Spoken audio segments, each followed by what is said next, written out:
Hey everyone, this is Andrew, and in this video we're going to go over a simple example of just adding forces. Now here we have a force Q and a force P acting on this little screw thing at their respective angles and their respective magnitude forces. And what we're asked to find is the resultant magnitude and the resultant Cartesian form of the resultant vector. And so this is a pretty straightforward example, but I thought I'd go over it very in detail. So what we want to do, we can't just add these forces by saying 60 plus 40 is 100, because they're at different angles. We have to add up their x components that go in the same direction, and then add up their y components that all go in the same direction. So of course first we have to find their x components and find their y components. So we just do that by taking the sum of all the x components of these two vectors. And so we see that we have P is 40, so we have 40 newtons times, we want the x component, so that's the cosine of this angle, because cosine this way and the sine is the perpendicular. So we take the cosine of 20 degrees, and so that's the x component of P. So I guess I'll make this a little labeled. P of x is this thing right here, and then we're also going to add the q component, or the x component of q, so that's 60 times, now this is 25 plus 20, so that just comes to 45, so we're taking the cosine because we want this direction, so that's the cosine of 40 degrees, and put a little multiplication symbol in there, and when you do the math in calculator you'll end up getting that the sum of the force in the x direction comes to 80 newtons. Now we just do the same thing for the y. So again, we'll start with P, so we're just going to have 40 newtons, and this time we want the vertical direction. So we're going to take the sine of 20 degrees, and so that's the y component of P.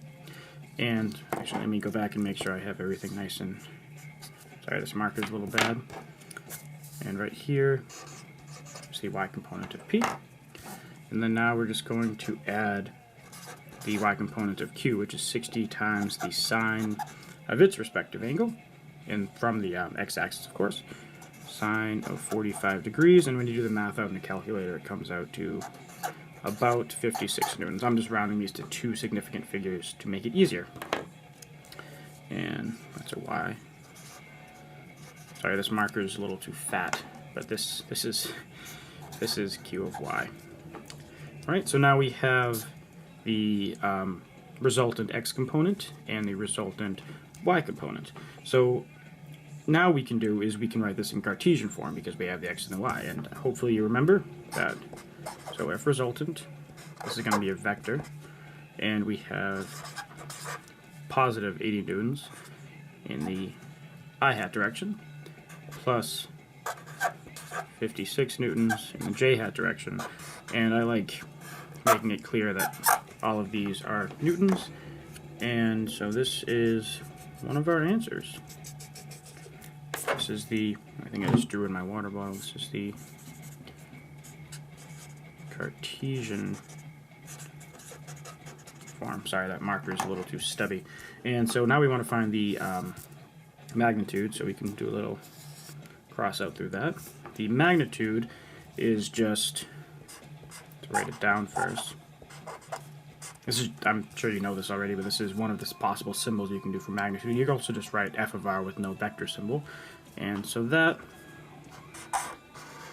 using the Pythagorean theorem, you take 80 squared, 56 squared, so this is just the x component of the force squared plus the y component of the force squared, just like solving a triangle, which it is if you add the vectors pictorially. And once you do the math with this, you'll find out that it's 98 newtons. And this is our other answer. So this is going to be the magnitude.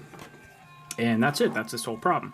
And so just to kind of give you a little visualization of this, to give you why this is the case. So we have 80 newtons as our x component of this vector, right? So we're going to draw this, there's this length, and we're going to call this, we'll just call it f of x. F sub x, so the resultant force in the x direction.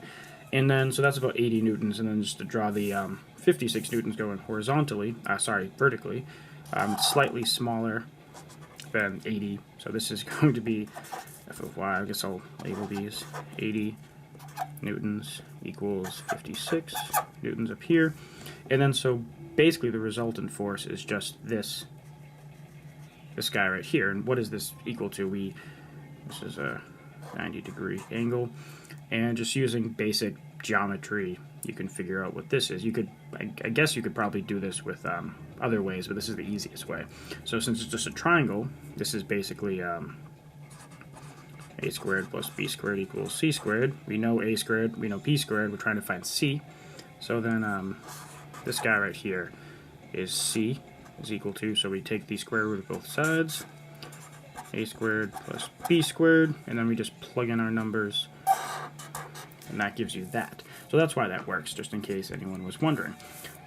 Just to summarize everything, we had two forces, just acting on a singular point, going different angles. Oh, we got that. We broke them up into their horizontal components and added them up. We broke them into their vertical components and added them up.